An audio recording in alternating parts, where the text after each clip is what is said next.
অভিবাসন খাতে নানা সমস্যা সমাধানে 10 দফা দাবি আদায়ে জনশক্তি কর্মসংস্থান ও পরিসংখ্যান ব্যুরো বিএমইটির সামনে মানববন্ধন করছেন বায়রা সদস্যরা। এই মুহূর্তে সেখানে আছেন সহকর্মী জিন্নাত আরা যশোয়া। সবশেষ খবর জানাতে সরাসরি যাচ্ছি তার কাছে। যশোয়া, 13 দিন আগে 10 নভেম্বর বিএমইটির সামনে বায়রার সদস্যরা দাঁড়িয়েছিলেন 10 দফা দাবি আদায়ের জন্য।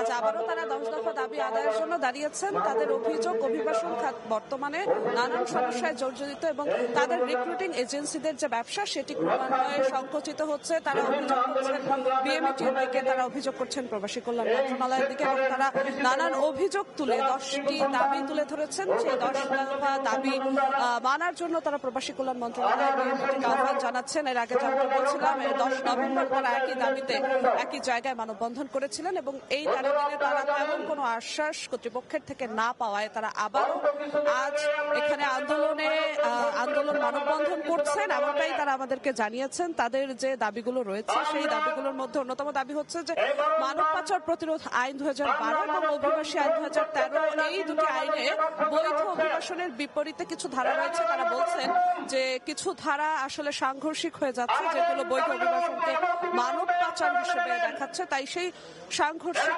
ধারাগুলো বাতিল করার কথা তারা বলছেন এবং কোনো দেশের জন্য বয়েসেল যেন একক এজেন্সি ব্যবস্থা না থাকে, এই একক এজেন্সি ব্যবস্থা গ্রহণযোগ্য নয় এমনটাও তারা বলছেন। এবং তারা বলছেন যে লাইসেন্স নবায়নে অযৌক্তিক কিছু জটিলতা পোহাতে হচ্ছে রিক্রুটিং এজেন্সিগুলোকে এবং সে কারণে তারা লাইসেন্স নবায়নের ক্ষেত্রে আগের যে নিয়ম ছিল সেই নিয়ম পুনর্বহালের দাবি করেছেন। এছাড়া তারা বলছেন যে বহির্গমন ছাড়পত্র ইস্যুতেও অপ্রয়োজনীয় বিভিন্ন বাধা তারা পাচ্ছেন। রিক্রুটিং এজেন্সিগুলো তাদের কাজ করতে বাধার মুখে পড়তে হচ্ছে এমনটাই তারা বলছেন। এবং তারা আরো একটি বিষয় বলছেন যে 45টি এজেন্সির লাইসেন্স বাতিল হয়েছে, সেই 45টি এজেন্সির লাইসেন্স যেন আবার ফিরিয়ে দেওয়া হয়, এই দাবিগুলো করছেন। মোটা থেকে তারা 10 দফা দাবি করছেন এবং তারা বলছেন যে যদি বিএমইটি প্রবাসী কল্যাণ মন্ত্রণালয় দাবিগুলো না মেনে নেয় তাহলে তাদের এই মানববন্ধন শুধু মানববন্ধন আকারে থাকবে না, বৃহত্তর আন্দোলনের দিকে ঢুকবে।